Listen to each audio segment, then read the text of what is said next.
Today on Nova Legends podcast, I have executive coach, corporate coach, and football coach Tod Creneti. Todd is the son of legendary local coach Frank Creneti. Todd, nice to meet you. Thanks for doing this.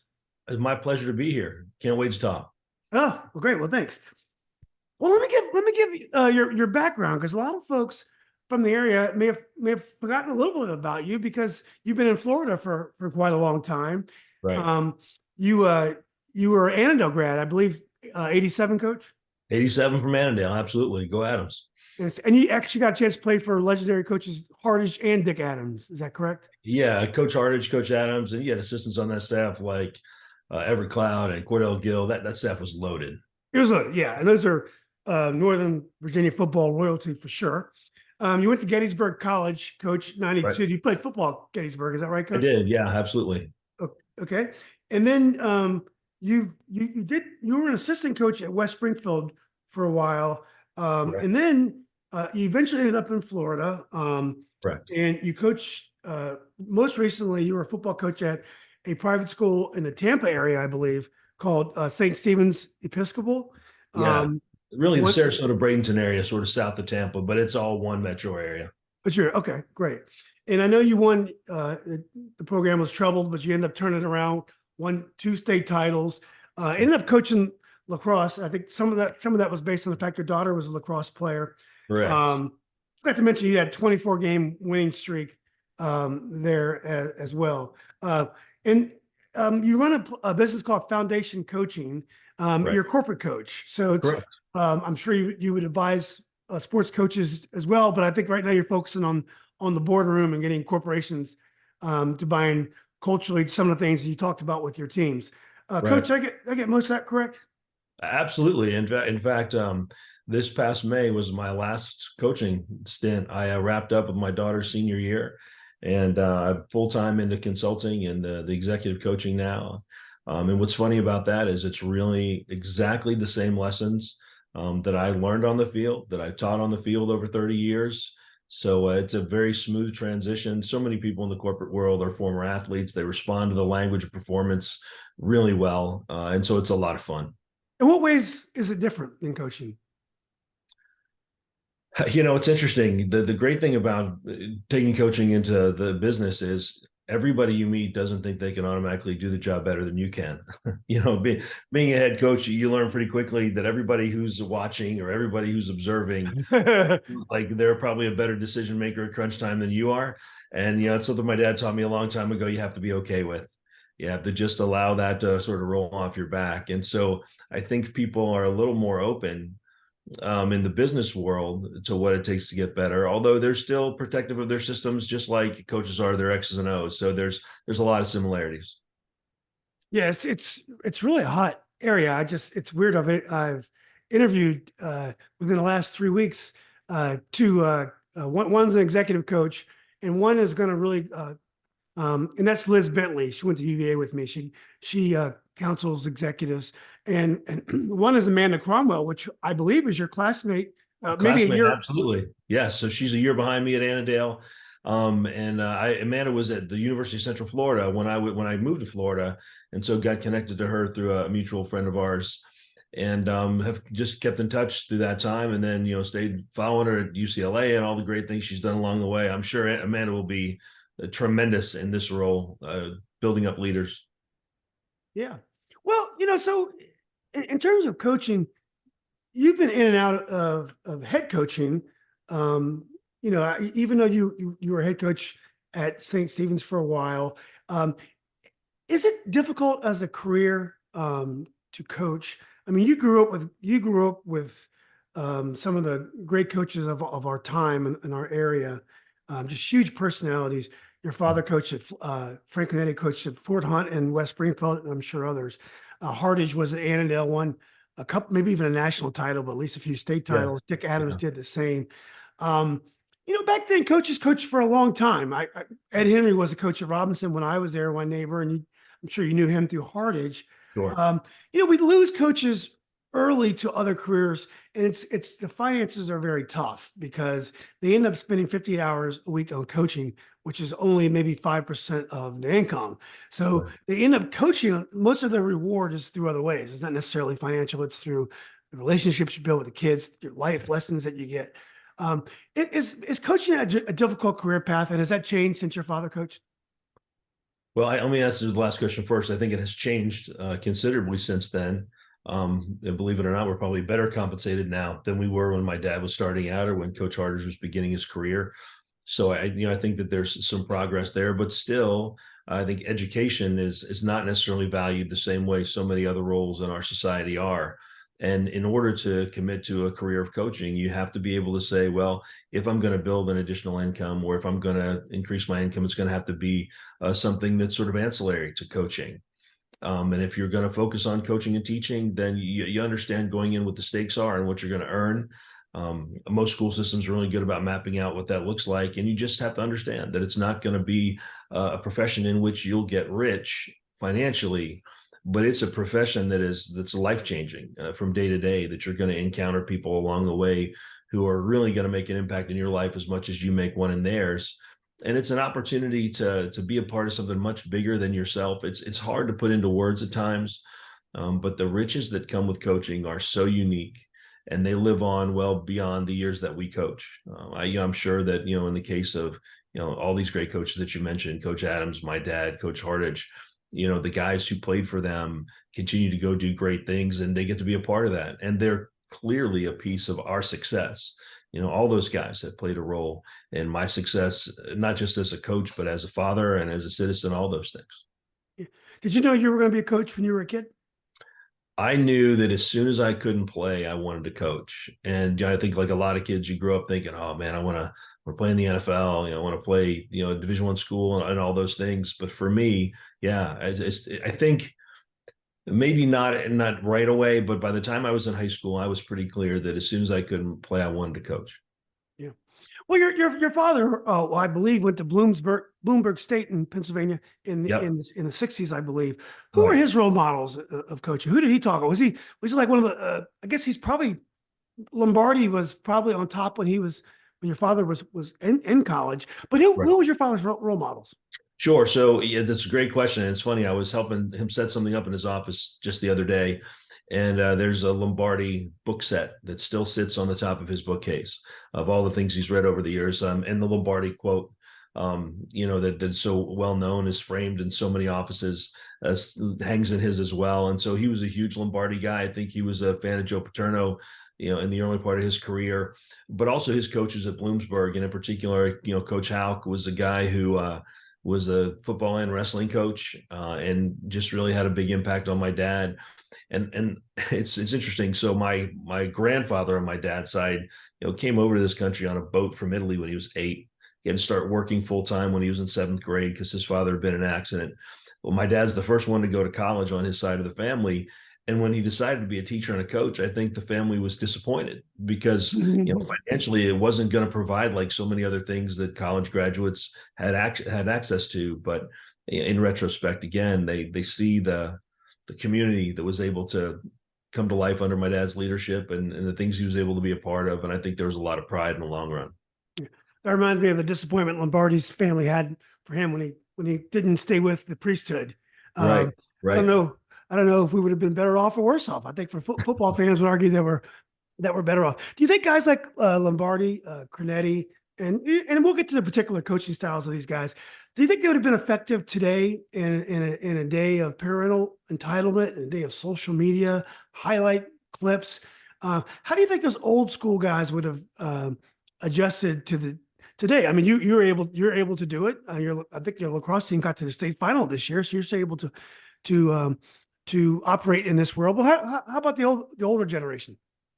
I think that there was a little bit of a command and control model that existed for a long time. It was maybe a little more military. It was, I say jump, you say how high, and that was really how the world worked.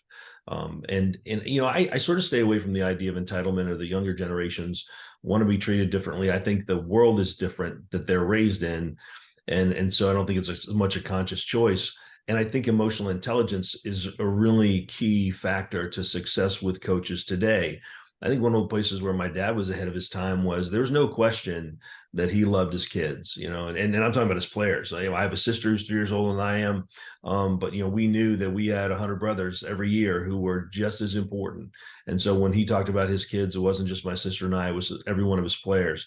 And he really loved them and he was open about that. And those guys came by the house every Christmas, every Thanksgiving. Guys were going to visit. We were going to weddings every summer, it seemed like. So I think that his ability to connect emotionally was important, and I think it would play now. And I think one of the things that Coach Hardage was able to do so well was, while he was maybe not as personal one-on-one, he put a staff around him who was. Dick Adams was one of those guys who was so invested with us on that emotional intelligence front. So, I think that you can be a little old school, you can be a disciplinarian, you can have extremely high standards, hold kids very accountable. The balance to that is that you have to be willing to love them and to be invested in them in a lot of ways. And one of my teammates from high school, Daryl Sutherland, who's the head football coach, he retired last year at Bartram Trail.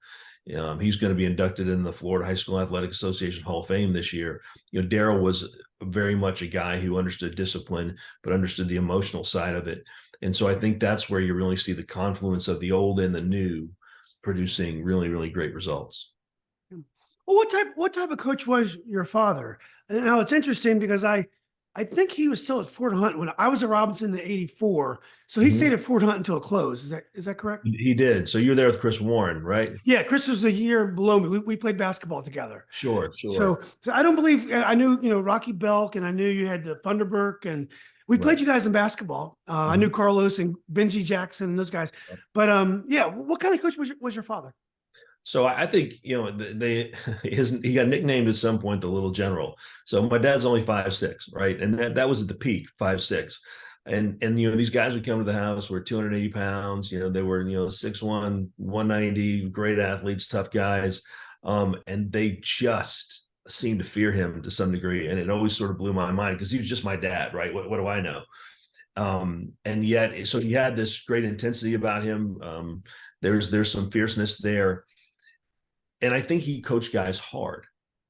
And I think that's something that we lose these days, that people see a coach coaching somebody hard and they assume that they're trying to break them down. And really, we had the opportunity to play for coaches who coached us hard and they pushed us to be better. The single thing, if I had to take one thing away from playing for Bob Hardage, which would be hard, is the importance of mental toughness. When I arrived at Annandale for my junior year, I had none of it, didn't understand the value of it. And I left there really having a picture of why that was going to be so vital for my success as a player and a coach. So I think my dad sort of had that Little General attitude. That's what they call him, like I said. And, you can't grab a guy by the face mask anymore. But there were times where it seemed like he was doing pull-ups on guys' face masks in games to try and get their attention. And still, there was never a question that he really loved those guys and wanted more for them than just to be great football players. So he was much different as a parent than he was as a coach. Yeah, although I would say when I was younger, he was not the most communicative. He certainly became more over time. He was not distant or aloof or any of those things. But heck, when I was growing up, my dad left the house at 6 o'clock in the morning. We were in Prince William County all the way up until my sophomore year. So he had a 45-minute to an hour drive in traffic to get to Alexandria, and he was home at 7:30, 8 o'clock at night. So as we were getting ready to get up in the morning and get ready to go to bed, he was really not around that much because of the coaching schedule. And yet you never felt like you were missing anything. We loved going to games. I tell people all the time that the 12 best days of my life as a kid were Christmas, Easter, and the 10 Fridays that we got to go to games that my dad was coaching. Yes. Well, you didn't play for your dad though. So was that conscious not to play for your father? Or how did that happen? No, it wasn't. So when I was probably in 8th grade, I told my parents that I wanted to go to Fort Hunt. And, at that time, if living in Prince William County, we actually would have had to pay tuition in Fairfax County for me to go to school there. And Fort Hunt closed at the end of my sophomore year. And we were just making the move into Fairfax County that year. So there was a time when I thought, as I was moving, I might be at Fort Hunt for my junior and senior year. But like a lot of, like a lot of high school athletes at the time, I attended the passing game football camp every spring. Coach Hardage ran this phenomenal camp, and he brought in really top-notch high school coaches from all over the area, and it was really keyed into the passing game. So while there were no linemen, it was quarterbacks, running backs, receivers, DBs, linebackers, and it was just a phenomenal experience. We would do it at the old Redskin Park, and so I knew Coach Hardage that way. And when my dad took the West Springfield job, that was between my sophomore and junior year, I originally thought I might follow him, but there was a kid who was very entrenched as the quarterback there. I went up a couple times to visit West Springfield. It didn't seem like it was going to be maybe a super welcoming spot for a new guy. And Coach Hardage, it was completely opposite. He made sure that I knew that he would love to have the opportunity to coach me there. That I was going to have to come in and compete, because there are a lot of guys who could play quarterback at that school at that time. And because my dad and Coach Hardage had been friends for so many years, I also knew that Coach Hardage coached quarterbacks like nobody else. And to have the opportunity to play quarterback for Bob Hardage was an opportunity that I wasn't prepared to pass up. And it's one of the greatest experiences I've had as a player, really learning the game that I can point to.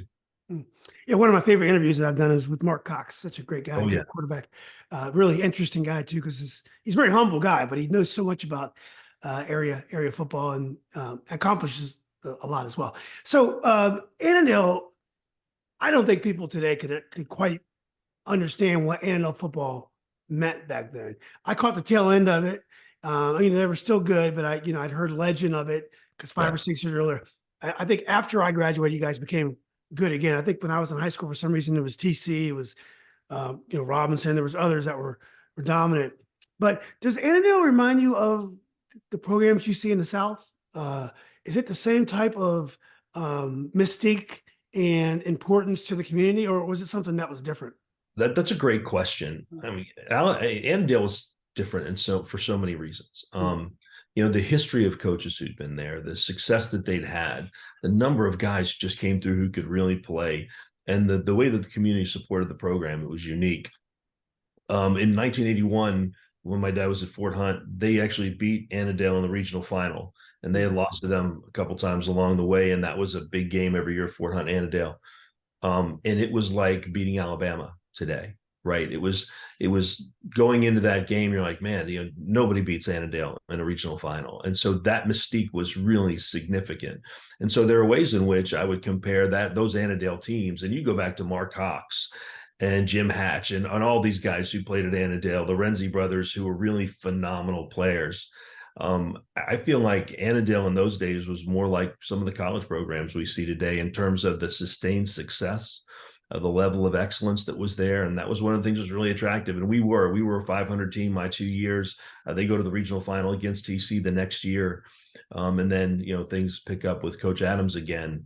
But I feel like something about Annandale was just different. And I saw the poll that got run recently about, who's the best team ever to come out of Northern Virginia. And even though growing up as a Fort Hunt kid and watching those games, the Annandale 78 team, man, you can put them up there with anybody. That team was ridiculous. And I think that was the team that had the national title, if I'm correct. Yeah. One of the beautiful things about YouTube is like you can go there and watch many of those games, Annandale's games. Matter of fact, the YouTube is just full of Annandale highlights.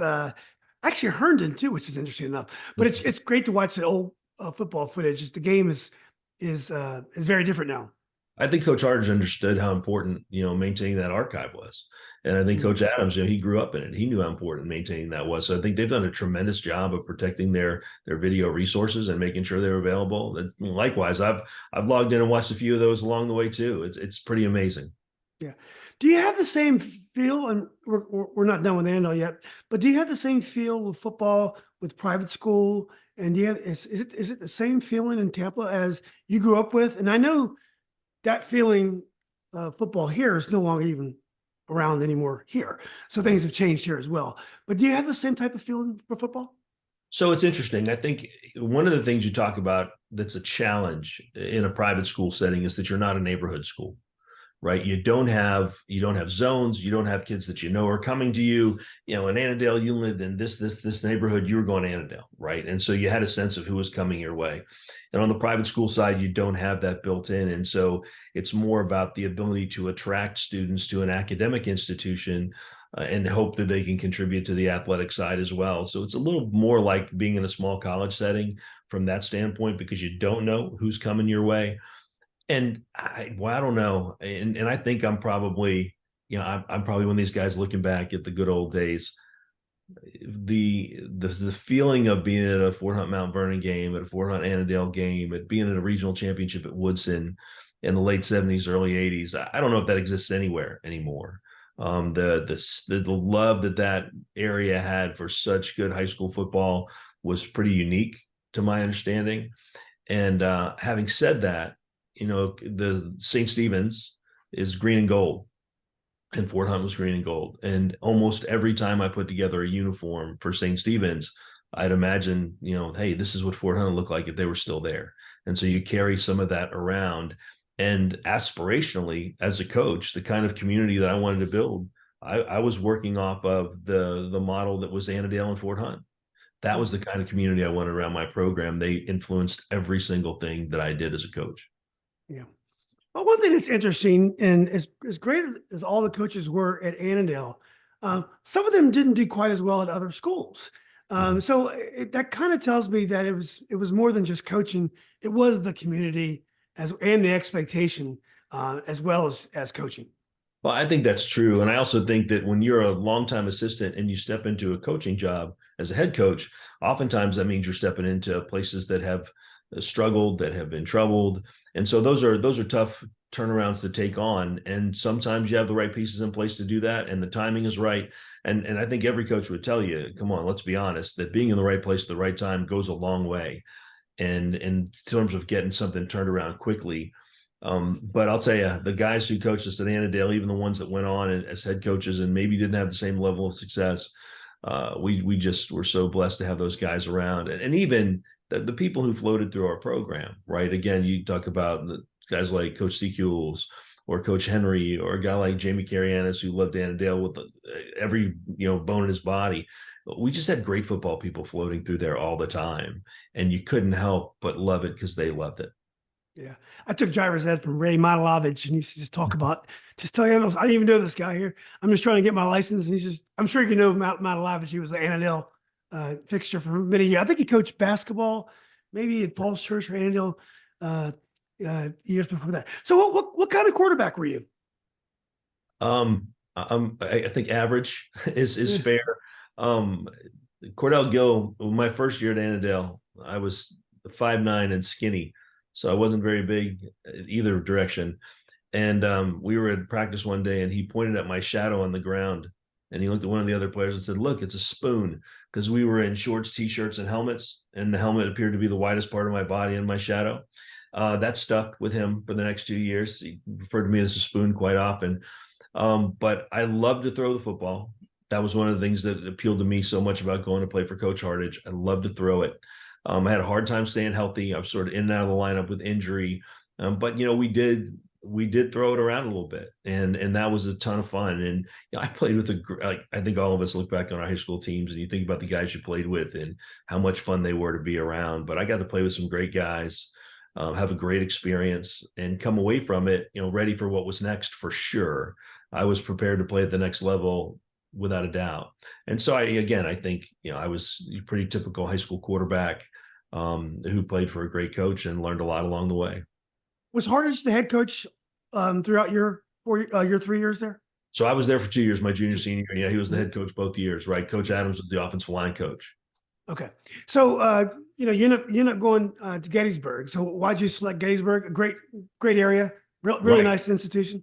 So I actually spent my freshman year at Elon. That was where I signed and got down there. And that was where I sort of made the decision that I think my brain and my heart took me to places my body had no business being. Even though I got up to about 180 pounds, everybody else was bigger.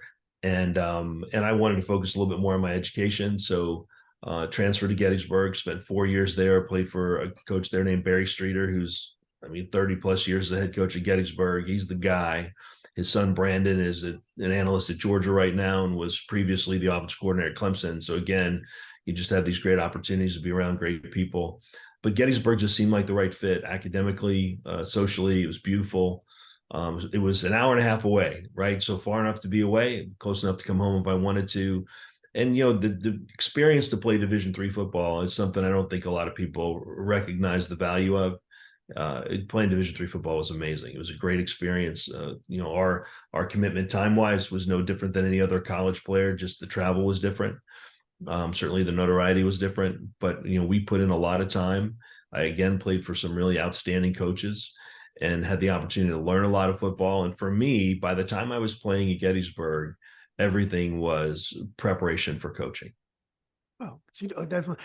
So we'll get to that. But is Division III football, is it the same now as it was then, or has it changed? I imagine, like high school, it's probably more offensive, more passing game.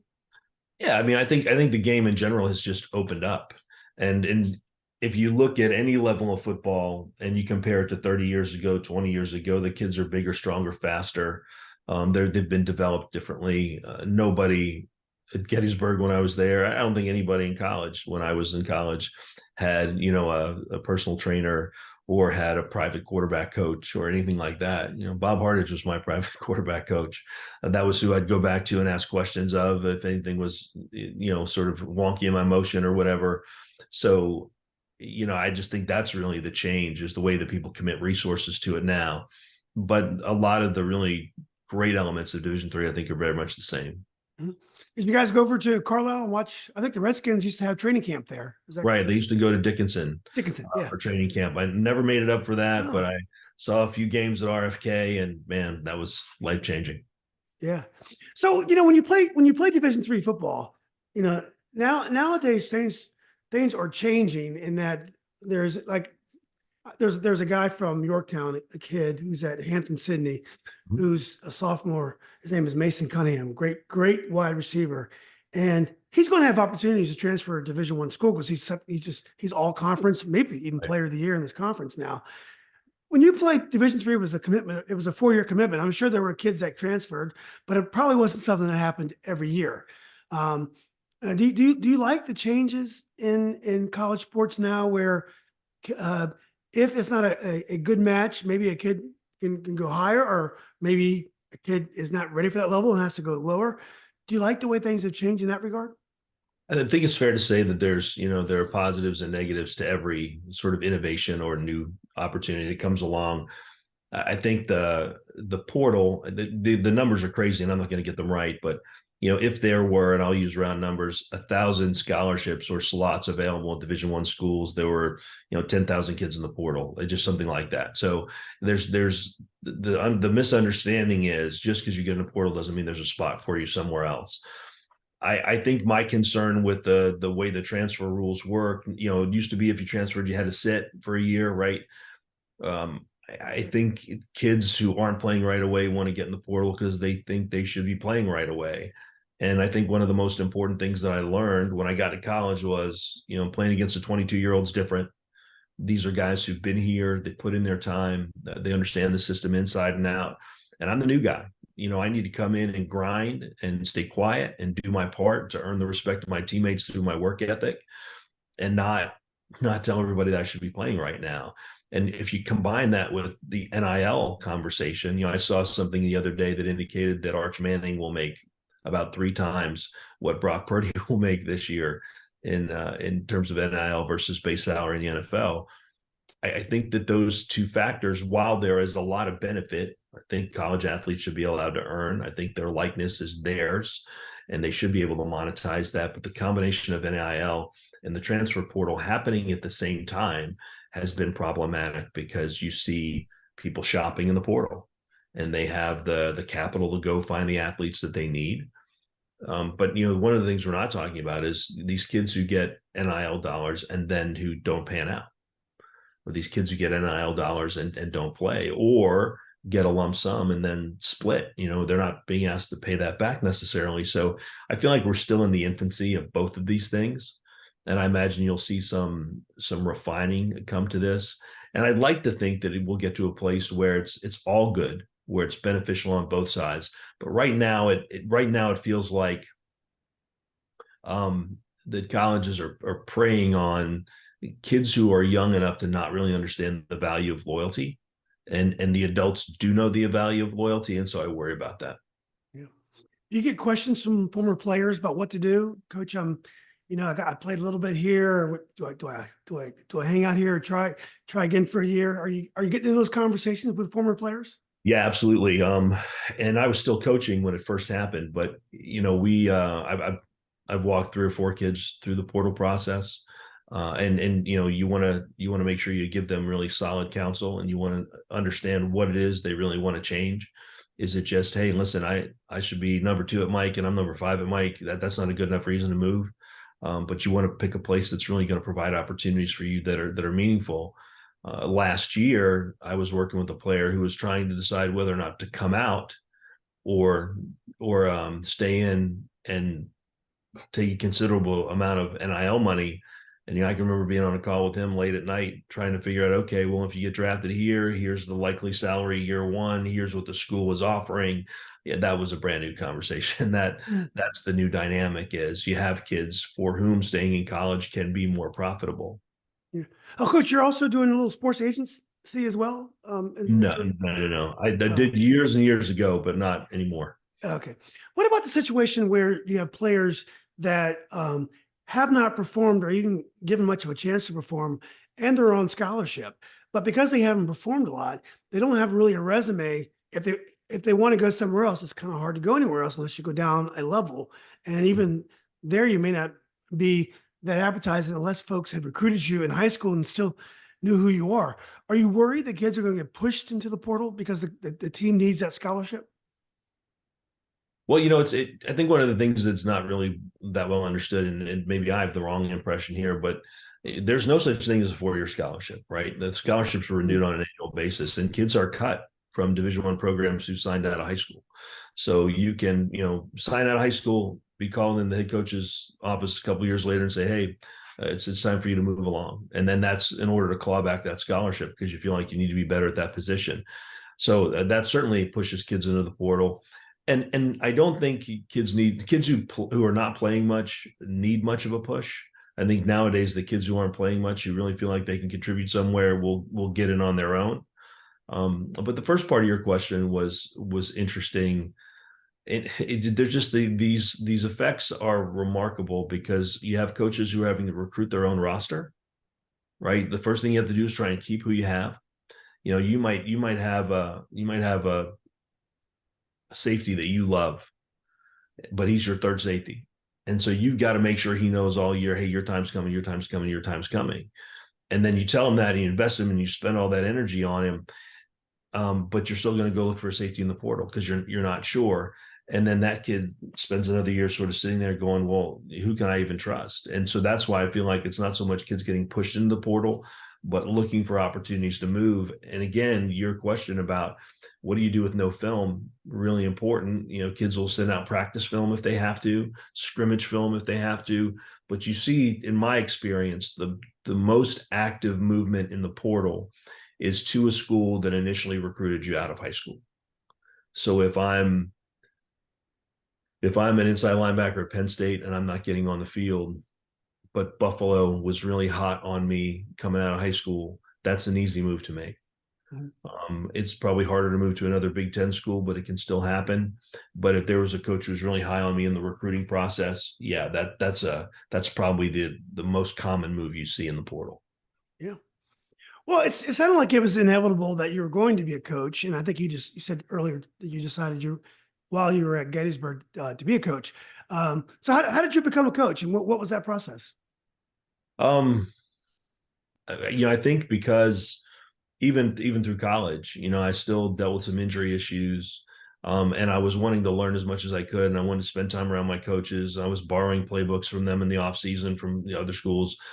Joe Reich, who just retired as the head coach at Wingate and is now their AD, had been a GA at Georgia Tech, and he had Bobby Ross's playbook, and I wanted to devour that thing, when I was done playing. So I was constantly trying to make myself aware of what kind of information was out there. and then working with the younger players, right? I was sort of in the air of the guys I was competing with, or the guys who were backing me up when I was starting. You wanted to help them get better too. And there's something for me about helping somebody else achieve excellence that's what gets me out of bed in the morning. That's what I love about it. And so for me, my senior year, actually, I thought I was going to go be a Division I graduate assistant, through the connections I had through my college staff and through my father and a lot of other people. I was talking to a bunch of ACC schools, places that had GAs open, and I was home. It was this time, just about my senior year in college, that the NCAA at that time cut the number of GAs at Division I schools from 4 to 2. Mm. And all of a sudden you went from there was a ton of opportunity to be a graduate assistant to there was none. And all of a sudden I went from talking to Georgia Tech and UVA to talking to Franklin College in Indiana. And I was talking to the University of San Diego, which is Division III school. And you just didn't know, what was really out there. And that was what caused me to stay home and spend those first 2 years at West Springfield with my dad. And really, big picture, the best thing that ever happened to me. I was disappointed that I wasn't going straight into the college game. I did spend a few years in the college game eventually, but those first couple of years at West Springfield really let me cut my teeth. The first year we were 2-8. We really struggled. My dad retooled the staff a little bit and hired a new offensive coordinator who had been a run and shoot guy. And I was excited because, Mark Duffner, another Annandale graduate, is one of my favorite people in the world. He was somebody who got me engaged at the University of Maryland in the offseason, in the summers. Clyde Christensen was the quarterback coach. Obviously been an NFL guy a long time. Rob Spence, who's the offensive coordinator at Georgetown, but had been all over the place, just kind of opened their offices up to me and let me dig in because Coach Duffner was an Annandale guy. So as I was sort of noodling around at the beginning of my career, trying to figure out who I wanted to be, my dad hired an offensive coordinator who the day before the season, like the Friday before the season started, took a job somewhere else in the state. And so he came in and I was like, hey, listen, I know this is crazy.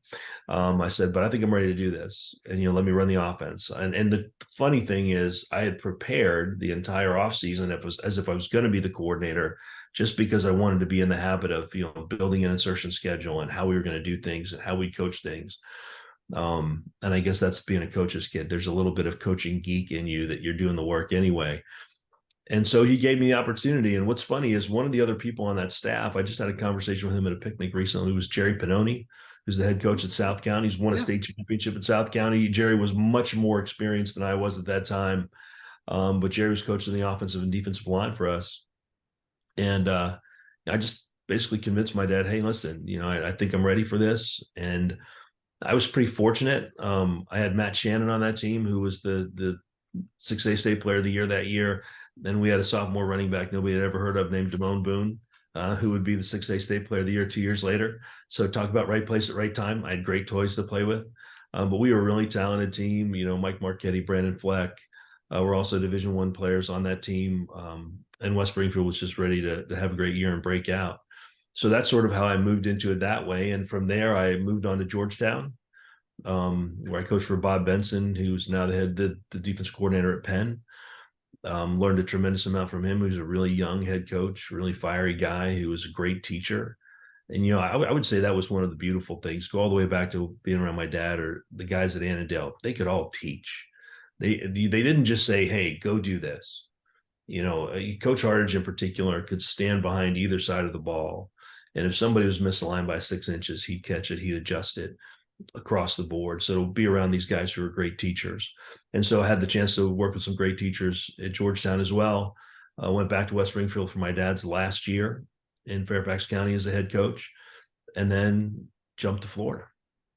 Right. I want to get to the decision to go to Florida, but I grew up West Springfield had one of the best players I've ever seen play live, Jack Brooks. He was a running back legend around 1980, 81. Yep. He had a play. I still remember in the state final where he kind of danced down the sidelines and went 50 yards for a decisive touchdown.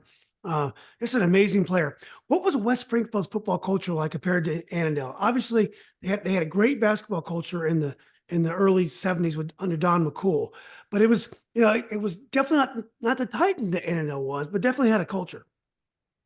When I went to coach with my dad, one of the things that appealed to me was there wasn't much of a culture, and I really wanted to. Let me back up for a minute. I was 23 when I jumped in there. The great thing about being 23 is you know everything. Now I'm 54 and I feel like I know nothing.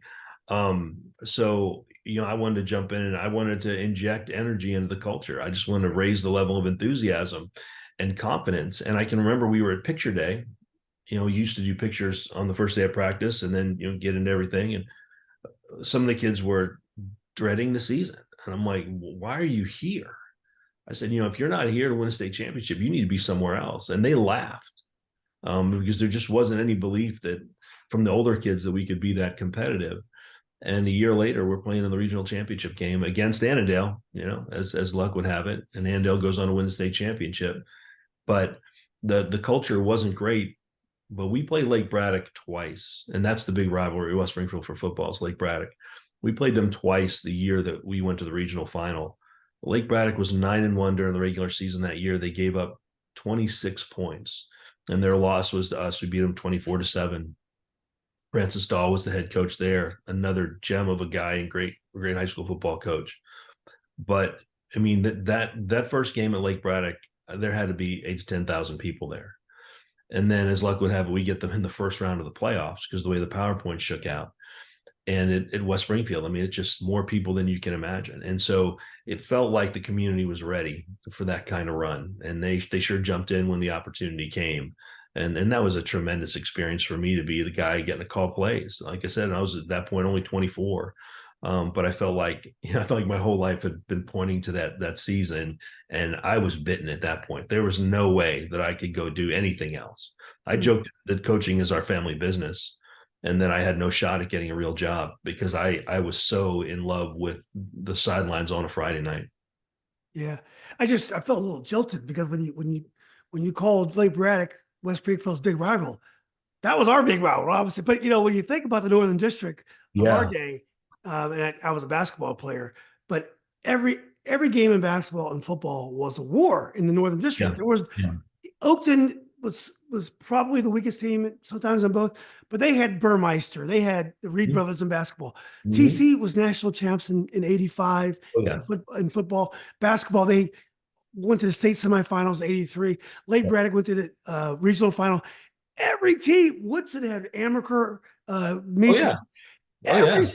Every single game was like so it was just funny when you said Lake Braddock was your rival. I'm like, what are you talking about? But I guess the reality is we were all brutal rivals. We probably all viewed each other a little bit differently.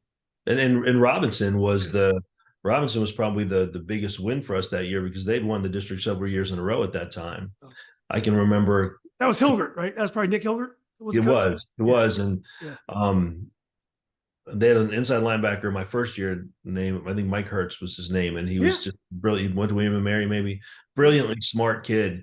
And we put in a scheme. We put in a play just to try and get him out of the middle. And we ran this little influence trap play and we hit it big twice.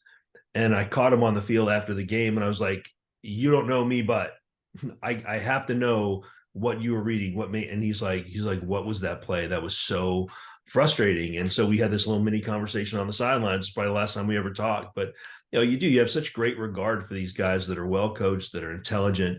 And that was one of the things about coaching against Coach Dahl was you knew where they're going to line up. You knew what they were going to do because they were so disciplined and so well coached. And I found that to be an advantage, or at least a preference for me. I like coaching against teams that are well coached because you can really prepare your kids. There's some teams you play and you sort of line it up and you're like, man, I have no idea what that is. And it's typically teams that aren't very strong, but they're maybe super athletic. And so they're more dangerous than they are good. But again, in the time that I was coaching at West Springfield, Larry, I'm going to forget his name, who went on to coach the D-line at Penn State, was the head coach at his son was the running back. Not Hamilton.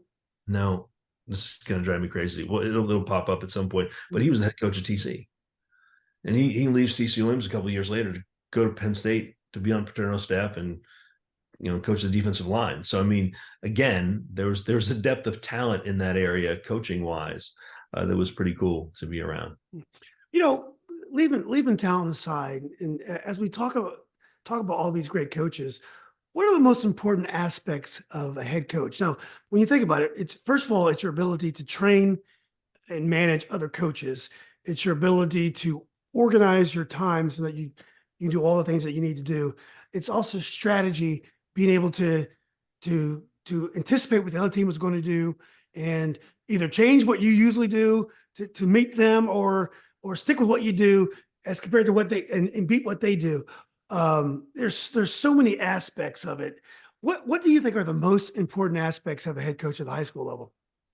It's funny, you go into the weight room in January with your kids coming back off a break, and you're saying to a bunch of 16-year-old kids, hey, listen, we're going to beat Robinson, we're going to beat Lake Braddock, we're going to beat Woodson today, right? The work that we're going to do now is to prepare us to win that game. And they look at you like you're completely crazy, right? Because we don't even start practice for 8 months. And yet as a coach, you understand that it's the beginning of this arc of preparation, of readiness. And so I think the ability to schedule and to time manage is really important.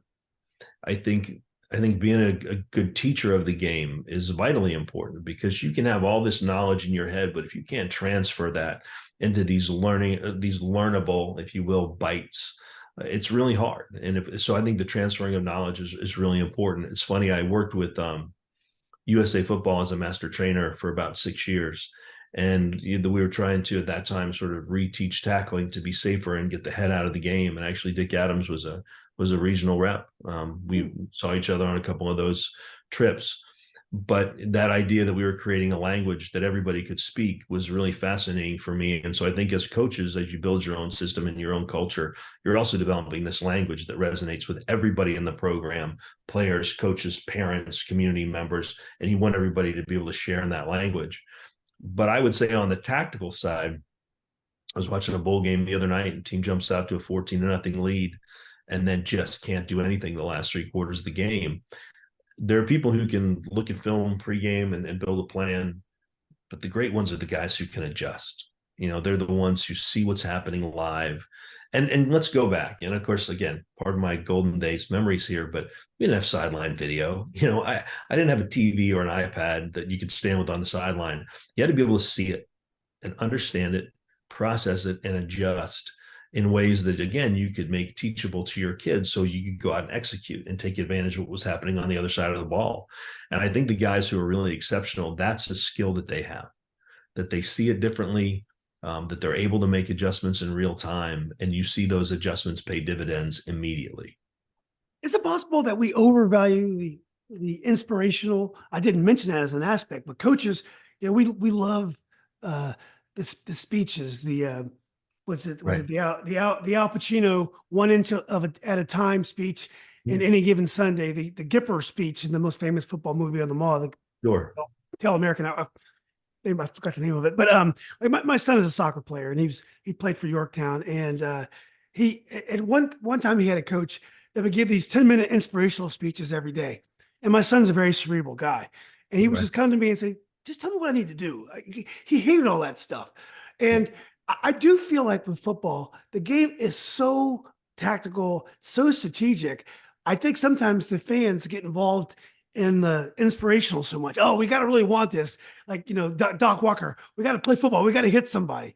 But I think there's so much going on. Is it possible that we overvalue the inspirational? I think, I don't know if overvalue is where I'd go with that. I think that we misunderstand it, and that we misunderstand the role.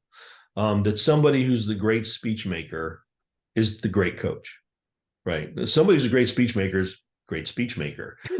We're not that far apart age-wise. And there was a story about a guy who bit the head off of a live frog in the locker room at halftime. Do you remember this, or pregame? That was sort of long before anything was viral. It was a viral story. And so you hear all these crazy stories about things that people would do to get their teams fired up. And I think while there's a place for that, it can't be the cornerstone of your program, right? You want to build something that is so ready to go by the time game day rolls around, that little bolt of inspiration at the end is just gasoline on fire. Exactly. And it just really ignites everything. But you can't have a fire without gathering the wood and cutting the wood and building that foundation. And so I think it's misunderstood. I really do. But I think there's value to it in the right moment.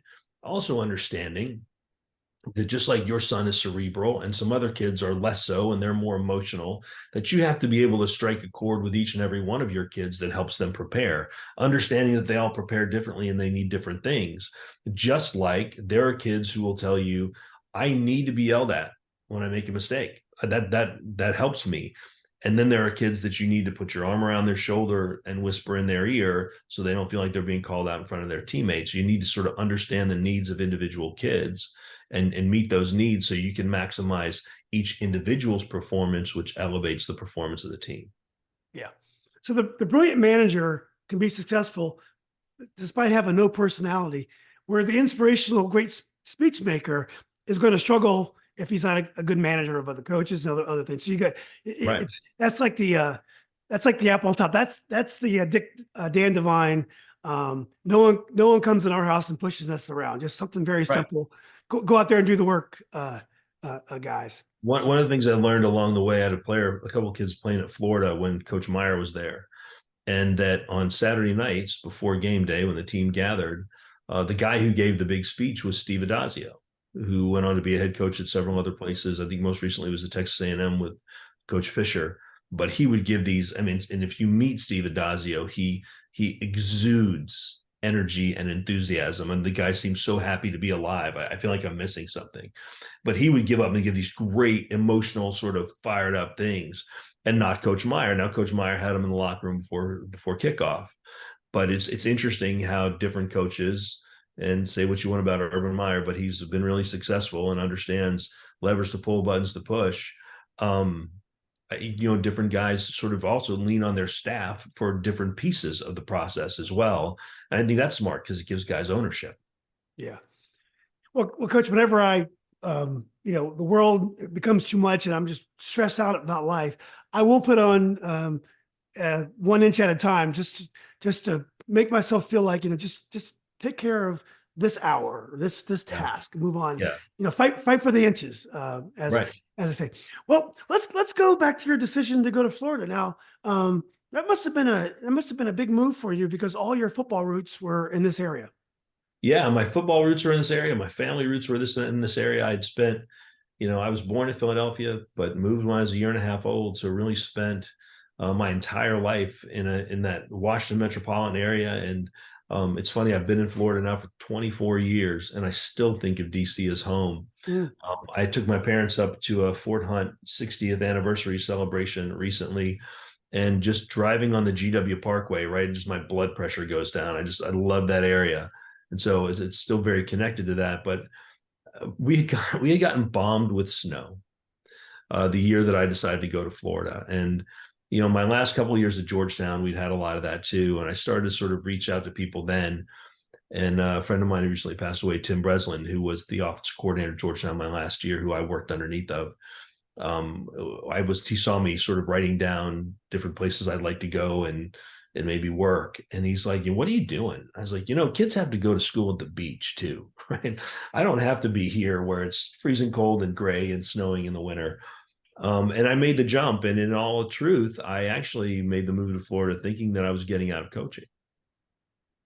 And I took a job as a full-time youth pastor at a church, First Pres in St. Petersburg. But when they called me and they said they wanted me to come down and interview, they told me that they were only interested in me interviewing if I was willing to keep coaching, because there was a connection to Young Life and they wanted me involved in the community. And when I got to St. Pete, there had been some racially motivated riots the year before, really unfortunate situations and tense relationships between the police and the African-American community. Unfortunately, not enough has changed. But when I got there, the school that I gravitated towards was the most southern school in Pinellas County, which happened to be a majority of low socioeconomic kids. A lot of the kids were African-American. And the church was very very much an older congregation and very Caucasian. And so right away, it was sort of this opportunity to see what was so different about the state of Florida. I hadn't thought about Florida as being the South, but St. Pete was in a lot of ways. And so it all just felt like the right place to be when I got there, almost like it had been ordained for me that that's where I was going to leave. But it was a huge jump to make. And getting away from my football roots where nobody knows you, on the one hand, it was challenging. On the other hand, it was nice. If my name appeared in the paper, right, whether it was the Post or, one of the local papers or whatever, it was always Tod Creneti, son of Frank Creneti. That was neat. That was a unique experience. But I get to Florida and nobody knows my dad, right? Nobody knows Annandale. Nobody knows anything about any of those things. And even though they were, sort of informing everything I did, it was a chance to sort of make a new name for myself and sort of go out on my own. Yeah. So what was your progression? I know you had lots of different jobs in terms of coaching jobs. I'm sure you're something else going on in the background, but until you got to St. Stephen's. So what was the procession? So I get to St. Pete and I meet a guy named Brian Brook, who was the head coach at Lakewood High School. And Lakewood High School doesn't just put kids in the college, they put kids in the NFL like it's just not a big deal. And so I get to Lakewood High School and they had an offense coordinator's job open. And, Brian hires me and gives me a shot. And I happened to be going home from my dad's retirement party, and I had all 10 videotapes from the previous year, like a bag full of VHS, right through TSA and the whole nine, to go back. And I'm sitting in my parents' house and I'm watching these films trying to get ready because we're getting ready to start spring practice there. And my dad walks downstairs and he's watching the film. He's like, "Who are you watching?" I said, "This is where I'm going to be coaching next year." And I mean, the level of athleticism in the state of Florida is really, it's bananas. You don't see one Division I kid a week. You see multiple, especially in some of the more urban areas. But even in the less urban areas, in the more rural areas, there just seem to be these kids everywhere. And he said, "Man," he goes, "you must be taking over a really good team." I said, "Dad, these guys were 5-5 last year. And for the life of me, I can't figure out how that was." And so I started out as the offense coordinator at Lakewood. My first team there, I mean, it was an embarrassment of riches. We had 2 kids who were All-Americans at Carson Newman. We had a running back go to Florida State, one go to Pitt. We had a kid named Lewis Murphy, who's just a 9th grader in that, who played in the league for 9 years. Just unbelievable level of talent, but had never really won much. And so we got going pretty fast there. And that was a lot of fun. And so Lakewood offered me the opportunity to sort of, build a name for myself. And 5 years later, I moved to Melbourne Central Catholic on the East Coast. I was the head coach there for 3 years. Probably would have stayed there longer, but we had some family things happen that made us want to come back to the West Coast. 4 years at St. Petersburg Catholic. And then we were living in Manatee County and I was coaching in Pinellas, which would be like, being in Prince William and Fairfax, like how I grew up. So it's far enough away that I wasn't seeing my girls a ton.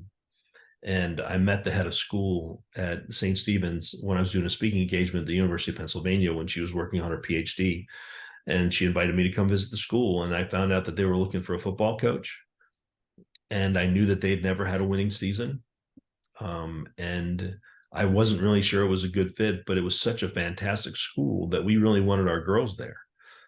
But because it was an Episcopal day school, there was no way we could afford that without myself or my wife working there. So I get hired as the football coach at St. Stephen's, have my first football meeting.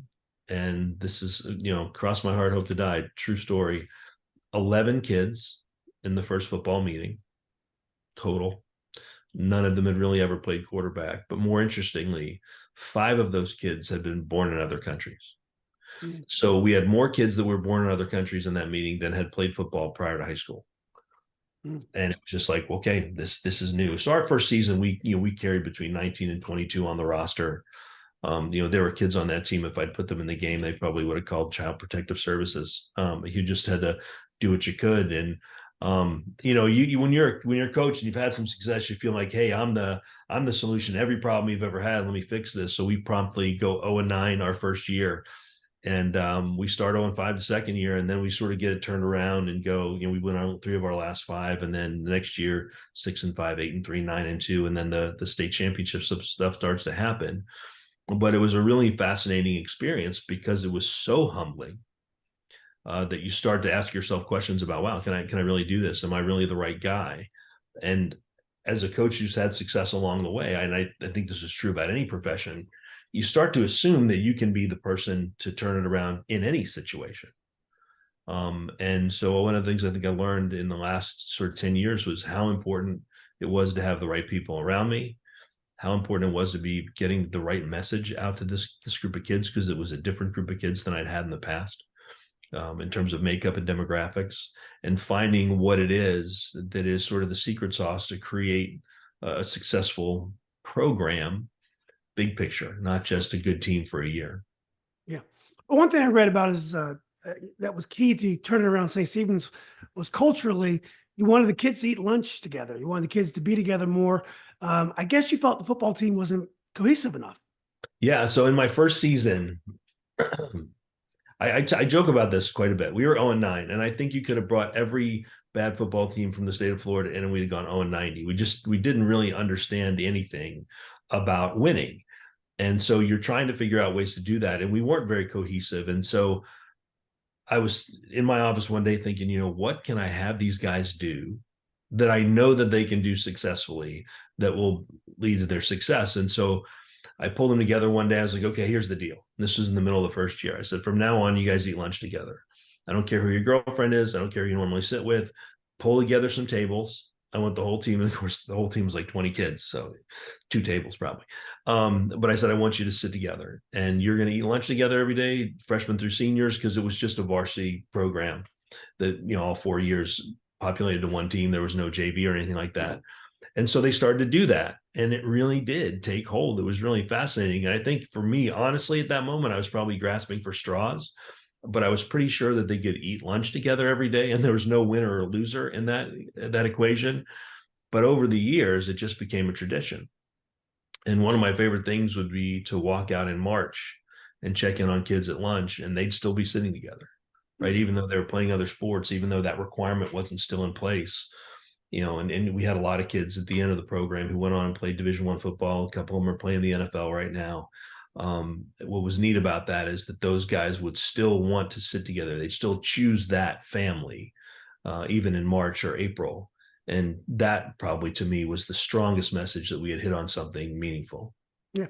Do you coach any differently? And do you have any different levels of enjoyment when you coach a team like St. Stephen's, as opposed to the public school team you mentioned with all the Division I prospects? I don't think I'm different. I try and, we have this saying that developed in my first year as a head coach, which is you have to love the man on your right and the man on your left more than you love yourself. Right? We wanted guys to really understand how important it is as football players to be selfless, to put the people around you and their needs before your own. And I think about what it's like to be at practice in August when it feels like it's 1,000 degrees and your equipment's heavy and you're sweaty, and it's the second practice of a 2 a day or whatever, that if I'm thinking about how I'm feeling and not about the people around me, that I'm not doing anybody any good. And so we sort of started that. But that thought process has been at the heart of this for me, even before we articulated that the whole time. That Joe Ehrman in the book called Season of Life talks about the idea of being men who are built for others. And I think that's what's really been at the root of this for me, is that servant leadership on the football field seems to serve the whole team far better than me saying and everybody else just doing. And so I think that those have been the common threads for me throughout the entire process. You had to coach differently at St. Stephen's than you did when I was at Lakewood, because the kids came from incredibly different backgrounds. Although, and ultimately they responded to the same thing. They were going to be loved unconditionally and held incredibly accountable. And those things seem to resonate in both environments. Yeah. Well, you ended up being a lacrosse coach. I think there was a lacrosse coach had quit. There was an opportunity, and your daughter was a top lacrosse player. So you felt like it was an opportunity for you to help and serve and make a difference with the team. What did you learn as a lacrosse coach? And this is a game, it's a very technical game. You knew as much as a parent, a lacrosse parent would know, but you didn't have the coaching background in lacrosse. So what was it like coaching lacrosse? What did you learn from it? And did it make you a better coach? It absolutely made me a better coach. I think any opportunity that stretches you makes you better, right? Anything that causes you discomfort, if you can push through it, ultimately makes you better. I specifically had made the decision when my girls were young that I did not want to coach them. I wanted to be able to be their dad, not their coach. So I was just the guy who stood at the fence and cheered. I'd done some work along the way for the Positive Coaching Alliance. So I really believed in, hey, we're going to keep this positive. We're not going to do this sort of post-game assessment where we're driving home and I tell you everything you did wrong. My dad wasn't that way. I didn't believe in that. I wasn't going to video my kids and watch their film with them. That just wasn't for me. I wanted to be a dad and I wanted to cheer for them and support them. So Sophia grew up playing, my youngest of two. My oldest, Gabby, was a cheerleader in high school, but she actually works doing video and analytics with UCF football right now, which is pretty Oh, cool. cool. Gabby, Sophie is my youngest. She's always been athletic, three sports all the way through, but she was a club soccer player until, ninth grade. And she said, I think I want to switch my focus to lacrosse. And the person who was coaching her at the time was somebody we really thought highly of, Leanne Frankowiak, tremendous coach. And so I was excited to have Sophie under her care. But at the high school level, they had a coach in place the first two seasons that Sophia was a freshman and sophomore, who just didn't feel like she wanted to have to do it year round. And if anybody is thinking about getting into high school coaching and thinks it's going to be the length of the season, you need to revisit what you're doing. And all of it is a 12-month commitment anymore when you think about recruiting and training and all those things that go into it. And so the athletic director came to me and said, hey, will you help me find a coach? And we actually were trying to recruit Leanne, who I mentioned before, back to the program. And she was like, yeah, I'll do it. Yeah, I'll do it. But you be the head coach and I'll be your assistant. I was like, that's not a great idea. I don't know anything about it. Swore I'd never coach my kids. We come to an agreement. She and I are going to do it together. And then she has a family issue and she has to relocate to Buffalo 2 weeks into the first season. And I'm on my own. Did she work remote? Just kidding. Yeah, I don't have much. And what's funny is the thing that really jumped out to me in that moment was I had purposely, as a dad, never learned the rules. Number one, the rules of women's lacrosse are very unique. Two, they change like every year. There's significant changes as they try and really get the game dialed in for the high school level. And Florida wears helmets, headgear, and I think only one other state in the country does. So there's differences between states. So I had to really fast get up to speed on the rules. But I only knew what to do as a football coach. So I hired somebody to run the offense, somebody to run the defense. I had somebody coach the goalies, and I was like the CEO. I stayed as high level as I could. I had great, very experienced lacrosse people around me, and I let them do their thing. And I gave them the things they needed to be successful. And so we joke about it all the time that I was really the CEO of the women's lacrosse program. But I have to be completely transparent. And when the opportunity to do it came to me, you could see that the team was absolutely loaded. So I mean, it wasn't the most selfless thing that I ever did. It was kind of like, this is a really good team. This could be fun. And I had coached women one other time. I coached for 2 years at West Springfield with Robbie Benton, who is a legendary softball coach from there. Robbie Benton wins 20 games, like most people, get out of bed in the morning. And so I'd had that experience on the front end of my career. And it really made me a better coach early, because so many times coaching men, you feel like, okay, this is my edict and everybody's going to do what I want them to do. And when you're coaching women, that individual connection and understanding the individual person is far more important. So I had that great experience at the beginning of my career, luckily. And so beginning to do it again on the back end was a blast. Like I said, super intense bunch of girls, young women, really competitive, wanted to win. But also, man, they loved to laugh, and they were great about just hanging out, and they managed to balance it, I think, better than the boys did, the winning and the losing. We lost the district championship my first season to our arch rivals. And there's like 12 of us on the bus going back. And they're like, Coach, we want to take the bus through Chick-fil-A. I'm like, absolutely, let's do it. And so we're sitting outside eating Chick-fil-A, at 11:30 at night, just cracking up, and the game's gone. And we end up beating that team in the playoffs afterwards. So you sort of go back and you get your revenge or whatever. But their ability to be both intense and stay light at the same time was something that I really took note of, and I appreciated and wanted to be able to emulate myself. Well, as a CEO, coach, like a Jim Lee Howell, to go back to Lombardi, you probably never got knowledge enough to have the same tactical challenge that you had in football. Because in football, it's such a tactical challenge. You probably never quite got to that level in lacrosse as a coach. For the most part, yeah. There were things between year one and year two that I got a lot more dialed into. Mhm. It's funny. Justin Miko, who's the person who connected you and I, Mhm. when his daughter started playing lacrosse, he's like, Coach, it's like basketball on grass. It's like the greatest thing. So I'm watching the NCAA tournament at that time, and I'm thinking to myself, yeah, he's right. And so in the off season, between year one and two, for me, I wanted to understand why we didn't press in lacrosse. So if you are on offense and you turn the ball over, you redefend to some degree, but in a lot of ways, people would sort of fall back and just not be as aggressive on trying to get the ball back. And so one of my coaches was really great. He used to grade us out on how well we handled the ride. And that was sort of transition. And could we turn people over again on once we drop the ball on offense or turn it over on offense on a call, what could we do then to create pressure, trap, press, to try and keep the ball on that end? And that was something that I really felt strongly going into year two. Hey, listen, we're athletic enough, we're fast enough, our girls are skilled enough that if we have a team that we know struggles to handle the ball, that we need to be more aggressive on that. And we need to basically use this basketball approach and press and trap. And we did a little bit. And it was something that, it caught people off guard, but it was hardly the kind of innovation, right, that lacrosse coaches who are in it full time are doing. I mean, that the people who know that game inside and out, they have conversations that go way over my head. So again, my real job was to make sure the girls had what they needed, my coaches had what they needed, and they played hard. That Yeah. was the It is also the strength of fresh eyes, though. Look outside the box and try something new.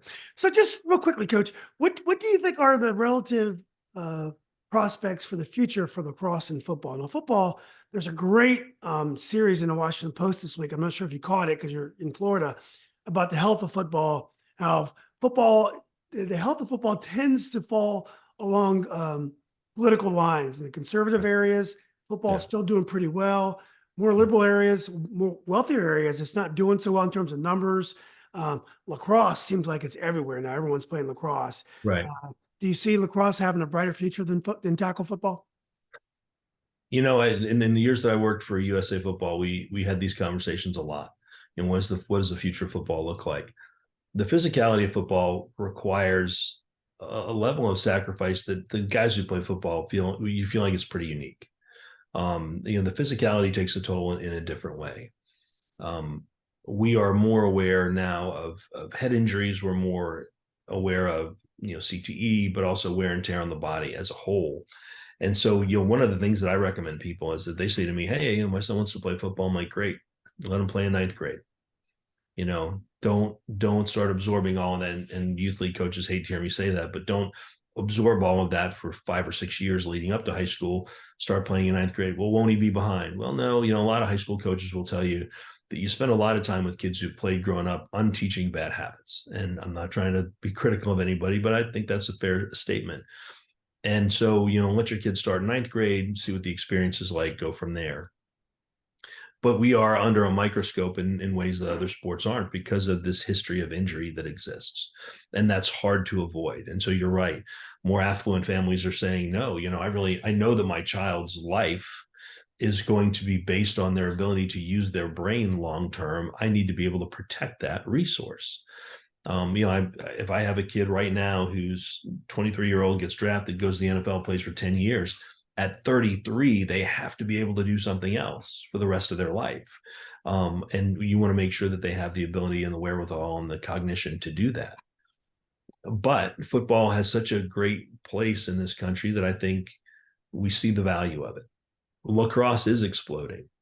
Women's lacrosse takes contact out of the mix. And so it's a far more technical game than the men's game. It's almost entirely passing and movement. And so that's one of the things I love about it too. And as lacrosse on the men's side continues to grow, there's still enough contact involved that I think you'll start to see a lot more investigation into the headgear that men wear. and the safety of that, just like is being done in hockey right now. Any place where contact is a possibility, and really, the piece of contact you have to be concerned about is the head hitting the ground. It's that whiplash concussion. It's, the body hits the ground and the head sort of accelerates around the arc and strikes the ground. You see pretty severe concussions come out of moments like that. It happens when guys fall on their back.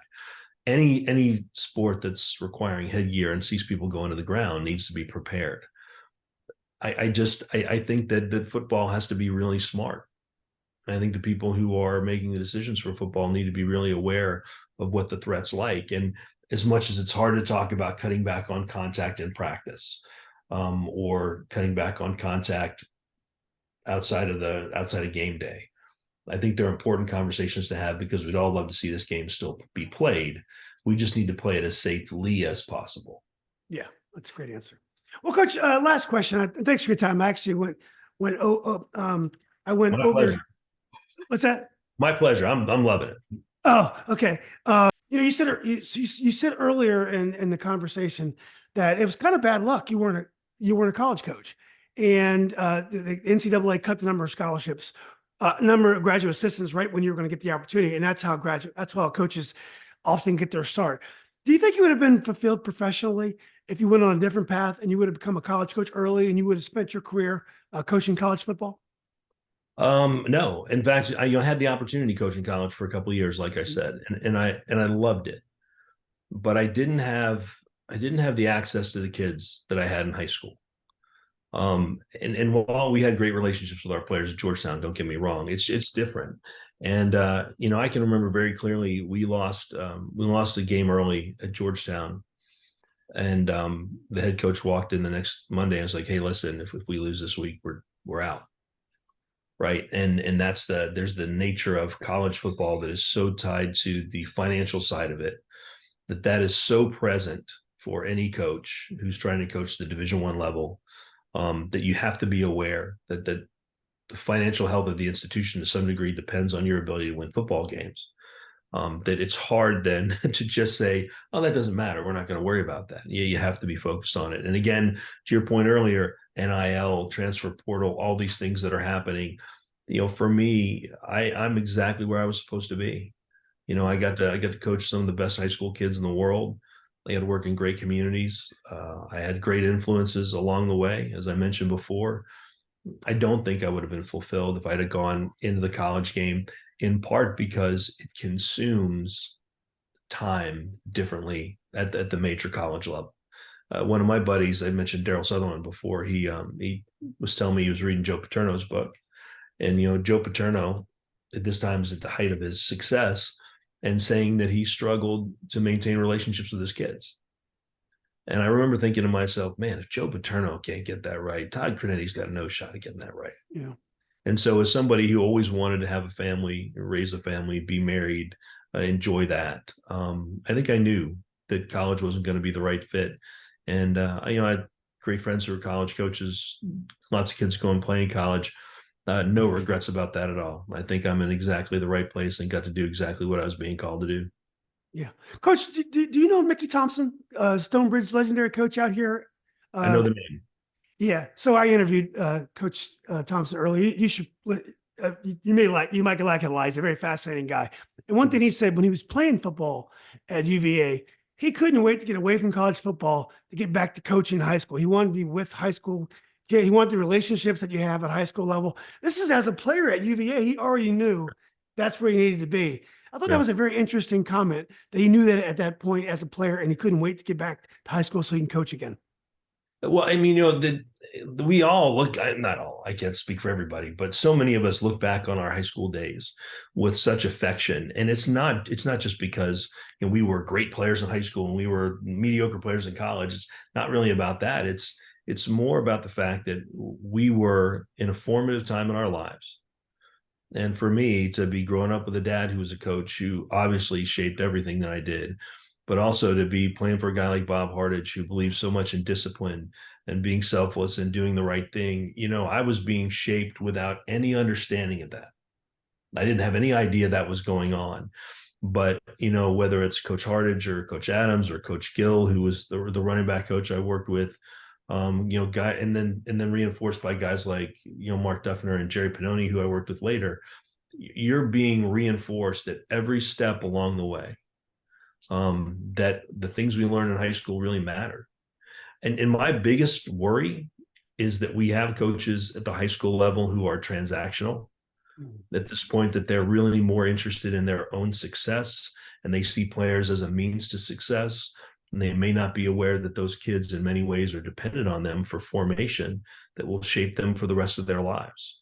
Yeah. And I really love the guys in high school who understand that. Yeah. Well, there's a local coach around here that posted something the other day. I feel like sometimes when they coach, it's all about him. And he posted something about year 2.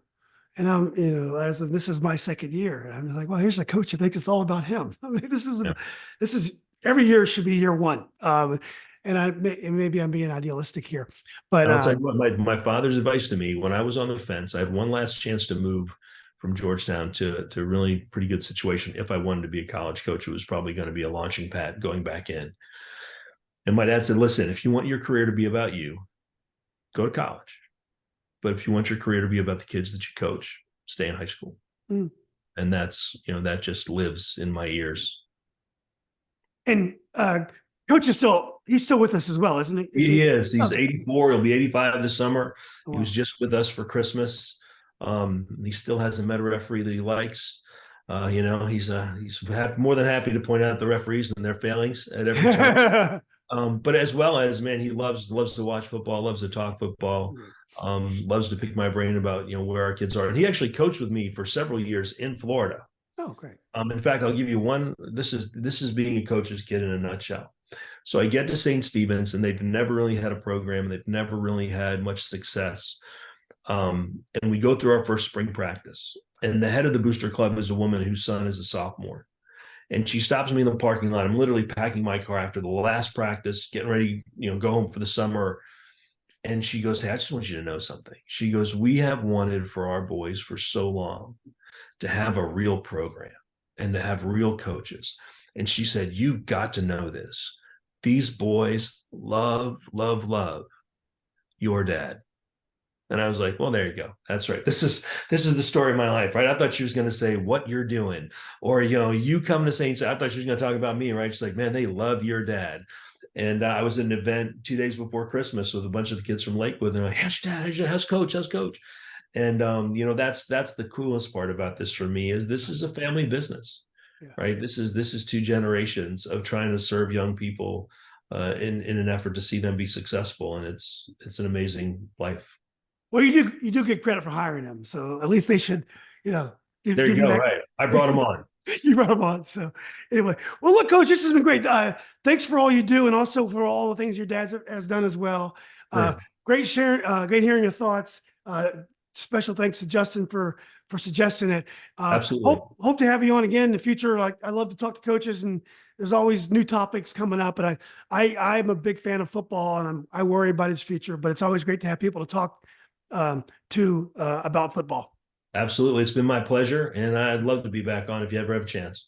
Oh, that'd be great, Coach. Again, look, enjoy the rest of your holidays, and let's keep in touch. Likewise. Take care. Okay, buddy. Thanks. Yep. Bye. Take care.